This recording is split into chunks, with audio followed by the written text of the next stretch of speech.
We are here at RetroCon 2022 with Big Nerdy himself, Mr. Nerdzoic. What's up? You guys are on Hedgehog Action. Enjoy. Thanks, man. Anytime. Peace. Well, hello there. Welcome back to Hedgehog Action. I am Hedgehog Action, aka JFD, aka Jonathan, aka the man in the $1 million suit. And this time I'm here to give you my quick wrap up of the RetroCon show that just took place last weekend in Oaks, Pennsylvania. A really great time. I took my son Chase there. He's often my road dog to a lot of these cons. RetroCon is sort of a mid-sized to upper mid-sized con that takes place again in Oaks, Pennsylvania. They typically have a lot of great guests that attend the con, and they have like a little arcade area with old school arcade games, as well as they'll have a lot of the pop culture iconic vehicles like the DeLorean, the A-Team van, and Batmobile, and different things like that at the con. So it's a great time. So obviously this was not our first time. So I had been to RetroCon before, and the last time was 3 years ago, which sounds crazy to say right now. RetroCon 2019, I went with my whole family. My wife and my 2 kids accompanied me, and it was a fantastic time. At that time, probably the big attraction for us was Dan Larson and producer Greg from Toy Galaxy were both there, so it was cool to meet them. And yes, we did contribute a Boba Fett figure, a vintage Boba Fett figure to the Boba set. I don't recall what number it was, although I think that is in one of the Dan in the Photo Booth videos. You should go back and check it out, just because it would be cool to know what number ours is. This year at RetroCon, instead, the big draw for me was the 4 Horsemen. For I believe the first time we're going to be in attendance at RetroCon, so I had to go. So real quick, when Chase and I rolled up, it's a pretty far drive, maybe like an hour and 20 minutes from where we live in New Jersey. And when we first got there, the line was massive. It was outside of the Philly Expo Center and wrapped around it. It looked like it was going to be a line that would take hours to get in. Typically, I like to purchase, pre-registration or advance tickets that sometimes can get you in the door quicker. This time I didn't, just because I missed the deadline, which they shut those down on the Wednesday before the con, and I really wasn't sure what the schedule was going to be yet, so we missed out. So we showed up at around 11-ish, something like that, and the line was massive. I didn't know if we were going to have to maybe go grab lunch and then come back after the line died down. But we did park, and Chase and I waited in the line, and it was a good 45 minutes or so. But once we got in, it was kind of clear that what was going on there was, although there were a lot of people in the con, the issue was they had like one table checking people in when you got up to the front of the line, and they were basically checking in one person at a time. So sort of bottlenecked there. But once we got in, tons of great vendors, tons of great things to see, lots and lots of people doing cosplay there of all different kinds. And then the con set the 4 Horsemen up in the back of the show floor. I guess the idea was that would sort of push traffic through all of the other vendors to the back. And that's where they also had like the vehicles again, and some of the personalities that were there. Like, for example, Larry Kenny, who did Lino from Thundercats, was there. But what was funny was when we first got there and I saw how long the line was outside the con to get in, I was like, oh my goodness, don't tell me we're going to have to wait in this 45-minute to an hour-long line outside and then get inside, and then I'm going to have to make my 11-year-old wait in another line at the 4 Horsemen table. But we were still prepared to at least try that. But when we got all the way to the back, nothing to worry about as far as that goes. There was all day, there was just no line at the 4 Horsemen table, which, not the greatest thing in the world, but I guess if you were there to buy figures like I was, it was kind of nice to not have to wait at all. And it was cool seeing some of the guys. Of course, Walt Tore the Mad, saw Walt there, chilled with him for a minute. Wolf King Customs was there, so we saw Len LaGuardia, Anthony Halcyon from Toy Forge, his brother Mark Halcyon was there too. All very, very, very super cool guys. And again, I'll say it over and over again. There's just something super cool about buying some of this awesome stuff directly from the creators who make it, whether you're talking about the Four Horsemen themselves, or Wolf King Customs, or Toy Forge, or any of these other great creators. And sometimes it's just cool to catch that moment when these guys who have are so storied and legendary in the industry. You catch them in a moment where they're still kind of immersed in the fact that this stuff is so cool. And one moment that sort of made me remember that was I was checking out, I think it was my second purchase at the Four Horsemen table that day, and I was grabbing myself a Phobos, and Jim was checking me out, and he just stopped and he just looked at it for a little bit. And he's like, "Man, it's gorgeous." And I stopped for a second. I was like, "What?" And I was like, "Yeah, it is, isn't it? Yeah, it really is." And he was just like, sorry, I just got distracted by it. But I just love stuff like that. And stuff like that only really happens at cons. My only regret is apparently there were a whole bunch of other people there from like the Mythic Legions Cabal that I just, missed a lot of them. But I'm, happy that I saw who I saw. I'm happy that I picked up what I picked up. So now all the next part of this video is just some raw footage that we took so we can kind of give you a little overview of the kind of stuff that was at RetroCon, give you a feel for what was happening there during the con, and then I wrap it up with a quick haul video about our haul from the con. So this is it. Hedgehog action. Jonathan and Chase do RetroCon 2022. Hope you enjoy. Later. All right, so we are here at RetroCon 2022 at the Four Horsemen table. Not even much of a line. Pretty awesome. Chase, what do you think about RetroCon so far? Where are we headed to next? We're gonna go around the circle. Yeah. All right, so we'll take some more footage later. Right next to Wolf King over there. All right, we'll get some more footage later. RetroCon 2022.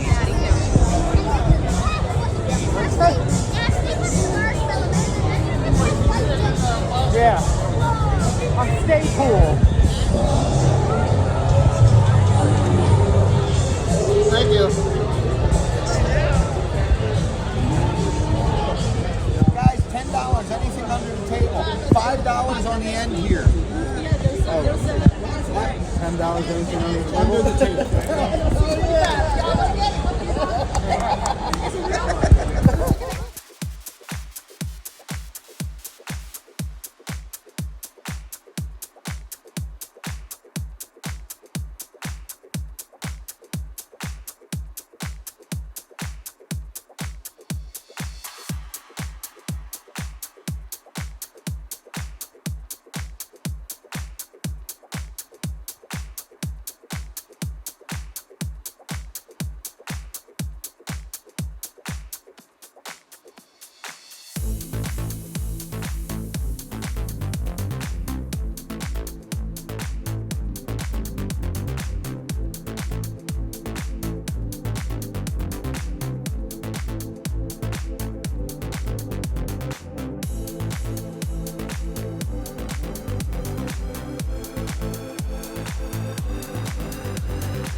exactly what I'm pulling up to. Looking up too? What'd you say? I said that's what I was looking at too.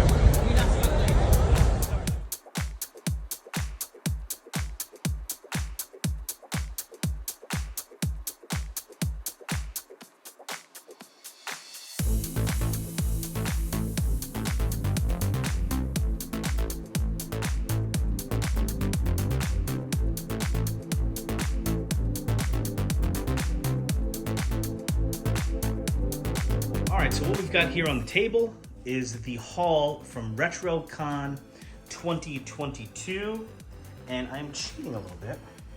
Some of the stuff is not even technically mine. For example, first off, we'll start right over here with that stuff. We have here the gorgeous, gorgeous brand new Cabal shirt, which I believe was made by Len LaGuardia. And this is the shirt that Walter Hagen gave to my son Chase, who accompanied me to RetroCon 2022. So thank you very much, guys. That was awesome. So for my son Chase, Chase did well on Saturday. He got this Transformer that he really wanted. He got, I think it was a 3DS Legend of Zelda, and then a Charizard Mega Construct set. So that's, Chase got some good stuff. Thank you guys, you're awesome. Had to go in on some Alithia goodness. First of all, picked up Alder the Moose, and ever since then I still can't get over it. They made a freaking moose. Also picked up Bardrick, the man Bardrick himself. Had to pick up a Phobos, yes. And also, of course, a Centaur, Aetherius. And then, besides the Mythic Legion stuff, and there will be some reviews coming up very soon for some of these guys anyway, I got the G.I. Joe Vector Jet.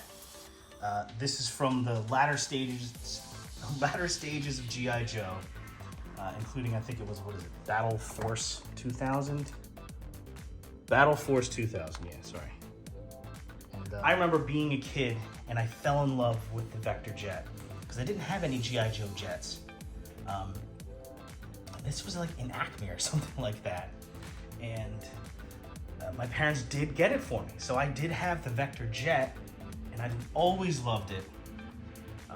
And I still have this little turret part back here. All the rest is gone. And we were just kind of, I think, nearing the end of our time at RetroCon. And I just passed this one table, and I just saw it there all of a sudden. I was like, whoa, I've got the Vector Jet. And he needs to be cleaned up a little bit, but it was only $10. And he has most, if not all, of his stuff. Like the turret, the gun looks pretty good, works. The canopy works, it opens up. He's got the guns on the side here. Underneath, he's got all the landing gear, it looks like. The missiles are all attached. I was like, hell yeah, I'll take that for $10. I'll throw that on my flag downstairs. Also picked up a Leoric from Visionaries. Visionaries is, an old vintage line that I am working on right now. And I think I already had a Leoric, but this one actually was a little bit better.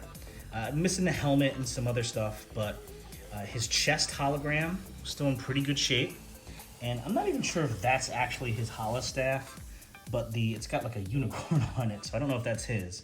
I know the chest hologram is the lion, but the hologram on the staff works pretty good, and he was in pretty good shape. A guy wanted 25 for him. I got 20. So happy to add Leoric to the collection, the Vector Jet, all the Mythic Legion stuff. And then one of the last things I picked up was this sick head, which I believe, I hope I'm not getting this wrong, that it's a Von Berg head, Von Berg sculpt. And I bought it from Anthony Halseal, so I believe he painted it. So if I'm wrong about that, don't tell me, just let me live in my fantasy world. But seriously, this head is freaking awesome. I can't wait to start setting up my Halloween display and get that head on one of my vampire guys. So okay, so that's it. This is the haul from RetroCon 2022. Later.